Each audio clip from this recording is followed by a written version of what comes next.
안녕하세요. 대업의 조선부터 방산 또 에너지 관련된 업종을 담당하는 멘토 황대근입니다. 오늘은 삼성중공업 함께 살펴보도록 하겠습니다.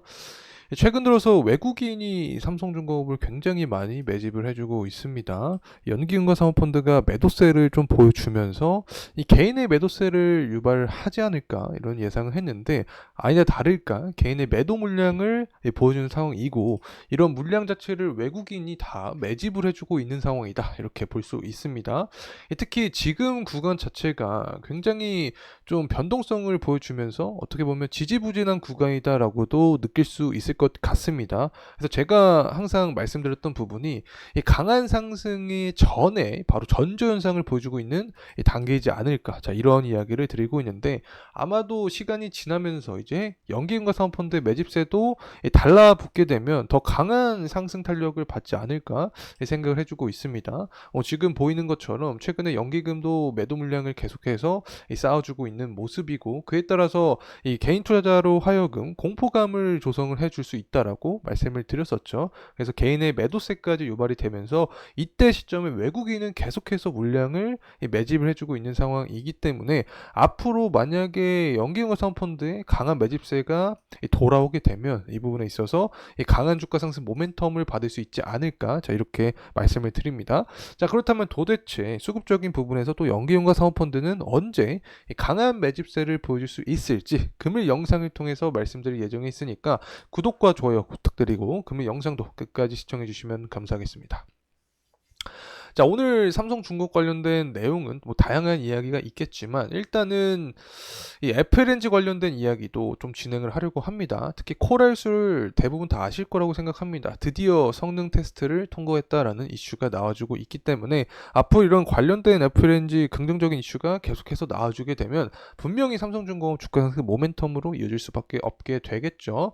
그래서 현재 구간은 업황도 그렇고 실적적인 부분과 그리고 이슈도 다 좋은 이야기가 나올 수밖에 없는 상황이기 때문에 목표 주가 역시 상향된 모습이고 이 부분을 통해서 한층 더 업된 그런 밸류에이션 측면을 형성해주고 있지 않나 개인적으로 생각을 하고 있습니다. 그래서 금일 영상을 통해서 제가 가지고 있는 개인적인 관점에 대한 이야기 진행을 해볼 예정이 있으니까 꼭 한 번씩 구독과 좋아요 해주시면 감사하도록 하겠습니다. 자, 우선은 관련된 기사 내용 가져오려고 합니다. 삼성중공업의 주가가 4거래일 가량 연속해서 강세의 모습을 보여주고 있다. 최근 들어서는 외국인이 쓸어담고 있는 모습을 보여주고 있다. 자, 이렇게 보이고 있는 상황인데 앞서서 뭐 투자자별 매매 동향에서도 체크를 해봤었죠. 연기금과 사모펀드의 매도 물량이 강하게 출현을 하면서 이 개인의 이 매도세를 유발을 했다. 그래서 이 물량을 다 외국인이 받아주는 상황이다. 이렇게 말씀을 드릴 수 있습니다. 이렇게 외국인이 계속해서 매집하고 있는 시그널 자체가 긍정적으로 해석을 할 수밖에 없게 되겠죠. 특히나 현재 업황 자체가 굉장히 좋아지려고 하는 그런 상황입니다.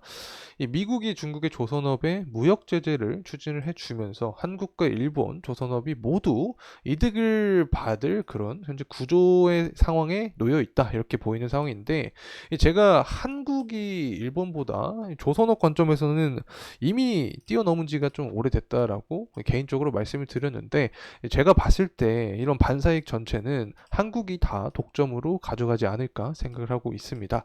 어쨌든 11월 대선 전에 중국과 미국 관련된 이 갈등에 대한 이야기가 계속해서 나와주고 이 부분에 의해서 한국이 반사익을 얻을 것이다라는 기사가 나와주면 결국에 연기금 사모펀드도 매집세가 붙을 수밖에 없게 됩니다. 그러면 한층 더 업된 밸류에이션으로 삼성중공업의 주가 상승 모멘텀도 크게 나오지 않을까 개인적으로 생각을 하고 있습니다. 자, 그리고 나서 이제 유가적인 측면도 함께 살펴보도록 하겠습니다. 삼성중공업은 유가를 필수적으로 봐야 되죠. 왜냐하면 FLNG와 관련이 있기 때문에 이 FLNG 자체는 결국 해양 플랜트와 관련이 있고 해양 플랜트는 고유가가 형성이 돼야지 수익이 높다라고 말씀을 드렸습니다. 그래서 미국의 원유 재고가 감소를 했고 중국의 수입이 증가를 하면서 유가가 상승 마감을 해 주었습니다. 그래서 미국 원유 재고를 보게 되면 예측치보다 낮은 모습을 보여주고 있습니다. 그래서 이것을 어떻게 생각을 해볼 수 있냐? 미국의 원유에 대한 수요가 높았기 때문에 이 석유를 많이 사용을 했구나. 그래서 이 재고 자체가 줄어들었구나. 그럼 수요가 늘어났구나라고도 생각을 할 수 있겠죠. 그리고 원유 재고가 증가를 했으니까 원유 재고가 감소를 했으니까 공급이 또 감소를 했네. 그래서 이런 전반적인 부분이 유가의 상방 모멘텀을 자극을 했다. 이렇게 파악을 할 수 있습니다. 그리고 나서 우리가 체크를 할 수 있는 점이 바로 중국 무역 수지인데 이 중국 무역 수지도 예측치보다는 낮게 나왔습니다. 하지만 4월 12일 이 측정치랑 비교를 해보면 당시보다 더 높은 모습을 보여주고 있죠. 그래서 우리가 여기서 해석을 해볼 수 있는 점이 이 중국 경기가 회복세에 들어가고 있구나. 그래서 이 부분을 통해서 원유에 대한 이 수요도 증가할 확률이 높겠구나. 자, 이런 전반적인 부분이 유가의 상승 모멘텀을 자극을 하고 있다는 점 다시 한번 말씀을 드립니다. 자, 그래서 크루드 오일 현재 상황을 보게 되면 한 79달러에서 80달러 정도를 형성해 주고 있습니다. 최근 들어서 그 기조가 많이 꺾였던 상황인데 가장 대표적으로는 뭐 중동 리스크가 다소 완화된 모습을 보여줬기 때문에 유가 역시 하방에 대한 압력을 보여주고 있다. 하지만 최근 반등을 이렇게 나타내 주고 있습니다. 결국에는 수요적인 부분에 좀 이 좋은 흐름세를 받은 건데 이 중국 경기가 좋아지는 모습을 보여주고 있고 미국 제조업 지표도 잘 나왔죠. 그래서 전반적으로 기름에 대한 수요가 증가를 하니까 유가도 다시금 상승 탄력을 받고 있다. 자, 여기에 더해서 원유 재고도 감소를 했기 때문에 유가의 상승 모습을 현재 보여주고 있는 구간이다. 이렇게 표현할 수 있습니다. 유가 같은 경우에는 현재까지 뭐 상승을 해줄 때 거의 다 전쟁 이슈가 있었죠.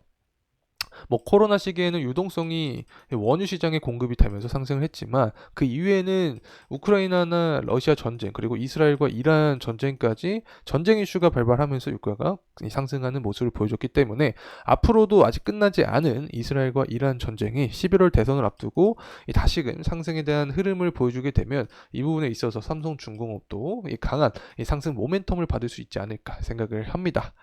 자, 그래서 이 전쟁 리스크가 아직 끝나지 않은 게 이 휴전 협상도 결국에 뭐 결렬되었다라는 이야기가 나와주고 있습니다. 자, 그렇게 되면은 전쟁이 장기화되면 될수록 유가가 상승할 수 있다라고 설명을 드렸죠. 특히 지금 현재 보고 있는 이 표 자체가 이 제가 가리키고 있는 이 부분이 유가고 그리고 보라색 선이 삼성중공업인데 굉장히 비례해서 움직이는 경향이 있습니다. 지금의 동향을 봤을 때. 그래서 이 전쟁 리스크가 중장기적으로 이어지고 유가가 상승하게 되면 이 부분에 있어서 삼성중공업도 이 통계값처럼 이 주가도 상승에 대한 흐름을 강하게 받을 수 있지 않을까 생각을 하고 있습니다. 그래서 뭐 앞서서 확인을 했지만 이제 업황 자체가 강세입니다. 환율도 높고 수주도 잘하고 있고 그 다음에 중국을 견제한다라는 이슈로 반사익 관점에서 한국 조선업이 수혜를 입을 수 있게 되는 거기 때문에 이런 전반적인 측면으로 삼성중공업 역시 주가 상승 모멘텀을 받을 수 있다는 점 말씀을 드립니다. 자, 그리고 나서 이제 증권사들도 점점 삼성중공업의 목표 주가를 상향을 해주고 있습니다. FLNG부터 해서 ZLNG까지 이제 뭐 실적적인 부분이 계속해서 반영이 될 것이다라는 이야기를 해주고 있는 거죠. 사실 우리가 다 알고 있었던 사실입니다. 이 FLNG 계약 건수는 계속해서 나올 수밖에 없는 상황이고 특히 하반기에 한 대 관련된 FLNG 계약 건수가 나올 확률이 높다라고 설명을 드렸죠. 그래서 어쨌든 보게 되면 이미 우리가 알고 있었던 상황이 업황이 강세가 나오고 있고 실적도 잘 나오고 있으니까 뒤늦게 기사가 되고 있는 상황이다. 그래서 실적적인 부분도 향후 계속해서 상승할 수 있지 않을까 생각을 하고 있습니다. 자, 그리고 나서 잠정 실적 공시를 보게 되면 전년 동기 대비 영업이익이 297%가량 상승하는 흐름세를 보여주고 있습니다. 그리고 나서 영업이익이 4배가량 상승한 이유에 대해서 나와주고 있는데 원자재 가격도 안정화가 되고 있고 자, 그리고 고수익에 대한 선종 매출도 반영이 되면서 영업이익이 이렇게 강세를 보여주고 있다. 이렇게 해석을 할 수 있습니다. 이 원자재 가격 같은 경우에는 결국에 철광석을 이야기를 하겠죠. 그리고 삼성중공 같은 경우에는 이 가스공사의 한국형 화물차 결함 구상 청구권 소송을 제기를 했습니다. 그래서 3,900억을 돌려받을 것이다라는 이야기가 나와주고 있는 상황인데 뭐 지금까지의 실적적인 흐름에서 가장 아마 의아하셨던 부분이 2023년 12월 달에 기록했던 이 당기순이익 적자 관련된 이야기가 될 것 같습니다. 이 당기순이익 적자는 결국에 SK해운 소송과 그리고 들이신 매각대금, 환입대금이 반영이 안 되었다. 그래서 일회성 비용이다라고 파악을 했었죠. 그리고 나서 현재 예측을 하고 있는 이 전반적인 데이터를 보게 되면 24년부터 25년, 26년까지 매출과 영업이익 모두 증가하는 흐름세를 전망을 해주고 있습니다. 특히 영업이익 관점에서 보게 되면 23년 비해서 2배가량 상승할 것으로 전망하고 있기 때문에 앞으로 앞서서 설명드렸던 이 환입 건수가 계속해서 반영이 되면 더욱더 가파르게 실적적인 부분도 탄력을 받을 수 있지 않을까 생각을 하고 있습니다. 그래서 들으신 매각대금부터 SK해운 소송의 환입대금이 반영이 되게 되면 제가 여러분께 가장 빠르게 또 말씀드릴 예정에 있으니까 구독과 좋아요 한 번씩만 부탁드리고 계속 저와 함께하면 좋을 것 같습니다. 자, 그리고 나서 LNG 계약도 최근에 했었죠. 그래서 전반적으로 좋은 모습이 계속해서 나와줍니다. 그리고 나서 또 오늘 말씀드릴 부분이 바로 FLNG 코랄술인데 아마 뭐 다들 아실 거라고 생각을 합니다. 이 아프리카에서 최초로 건조되었죠. 그래서 이 FLNG 자체가 세계에서 두 번째로 큰 시설이다. 이렇게 설명을 드렸고, 이 삼성중공업이 좀 유의미한 점이 이 선체 설계에서 시운전까지 이 전 과정의 공정, 그리고 톱사이드 여기에 더해서 생산 설계부터 제작을 담당했다라고 말씀을 드렸습니다. 그래서 2047년까지 매년 340만 톤의 LNG를 또 생산할 예정이기 때문에 이러한 전반적인 부분이 향후 실적에 반영될 가능성이 매우 높다. 그리고 캐나다 시도도 뭐 확정이 되었죠. 그래서 이 FLNG 자체가 사실 고수익을 이끌어낼 수 있는 대표적인 수주죠. 그래서 LNG에 비해서 6배가량 높은 그런 수익을 뽑을 수 있기 때문에 이런 FLNG 계약 건수가 계속해서 나와주는 게 삼성중공업의 주가 상승 탄력을 유발하는 이 매개체가 될 수 있다. 이슈가 될 수 있다는 점 말씀을 드립니다. 자, 그리고 나서 선가지수도 계속해서 상승을 해주고 있습니다. 우상향하는 모습인데 당연히 여기에는 친환경 기술력뿐만 아니라 이 선별 수주도 포함이 되어 있겠죠.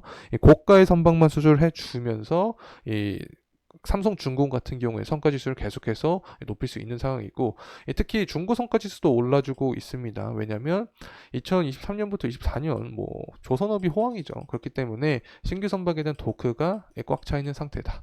그러면 당연히 중고 선박을 볼 수밖에 없게 되고 중고 선박에 대한 수요가 증가하니까 중고 성과지수도 오르는 구조다 이렇게 말씀을 드립니다. 그리고 나서 이제 철광석 가격 함께 체크를 해보도록 하겠습니다. 그래도 최근 들어서는 많이 반등을 해주고 있습니다. 한 117달러 정도의 가격 수치를 보여주고 있는 상황인데 이렇게 철광석 가격이 상승해주고 있는 것 자체는 앞서서도 확인을 해봤지만 중국 경제가 돌아와 주려고 하는 그런 회복세를 보여주고 있습니다.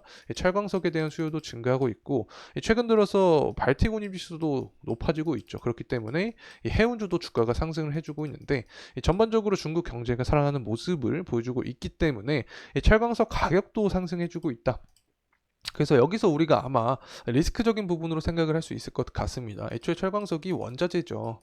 그래서 후판에 들어가는 거의 후판의 근간이 됩니다. 근데 후판은 비용으로 자리 잡혀 있기 때문에 지금처럼 반등해주고 있는 이 모습 자체는 사실 비용이 증가하기 때문에 이 삼성중공업엔 좋지 않을 수 있다. 하지만 제가 어떤 말씀을 드렸냐면 2023년 하반기와 비교했을 때 지금 수준은 그래도 더 아래 구간이다. 2023년 하반기는 이렇게 철광석 가격이 높았음에도 불구하고 이 조선사가 후판 가격 협상에서 유리하게 이끌어 갈 수 있었기 때문에 현재 구간은 이때보다도 하락한 구간이기 때문에 후판 협상에 대한 긍정적인 시그널이 나와주게 되면 이 부분도 역시 주가 상승 모멘텀이 될 수 있다는 점 다시 한번 말씀을 드립니다. 그래서 우리 상반기의 동향을 계속해서 추적을 해 나가야 된다 이렇게 말씀드립니다. 자, 이제 가격적인 측면 함께 살펴보도록 하겠습니다.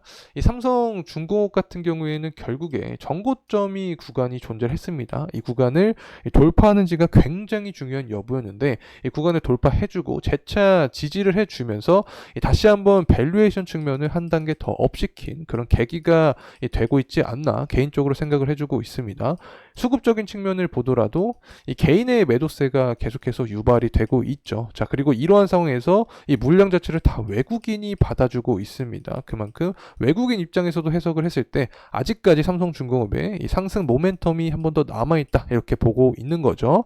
그래서 또 월봉으로 보기 전에 월봉으로 보면 이 주가 상승 모멘텀이 만약에 나오게 되면 이 제가 말씀드렸던 이 위에 구간은 사실 매물대가 존재하지 않습니다. 강하게. 그래서 더욱더 가파 가파르게 주가가 상승해 줄 수 있는 흐름을 보여줄 가능성이 높아진다는 점 말씀을 드립니다.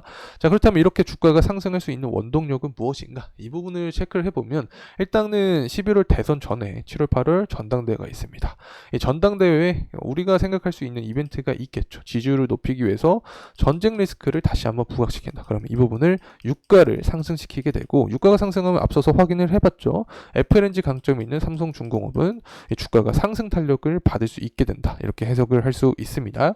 그리고 두 번째는 미국이 중국을 제재한다라는 이슈입니다. 그렇게 되면 반사익 관점에서 한국 조선업이 또 수혜를 입을 수 있기 때문에 삼성중공업의 수급적인 측면에서도 다시 한번 탄력을 받으면서 연기금과 사모펀드의 매집세가 돌아올 수 있게 되지 않을까, 이렇게 생각을 하고 있습니다.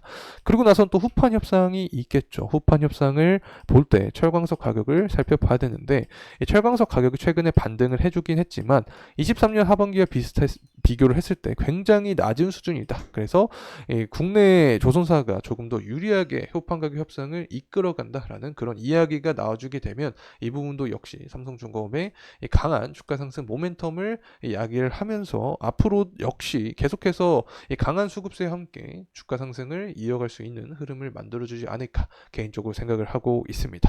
자, 이상으로 삼성중공업에 대한 영상 마무리하도록 하겠습니다. 금일 시간이 도움이 되셨다면 구독과 좋아요 부탁드리겠습니다. 감사합니다.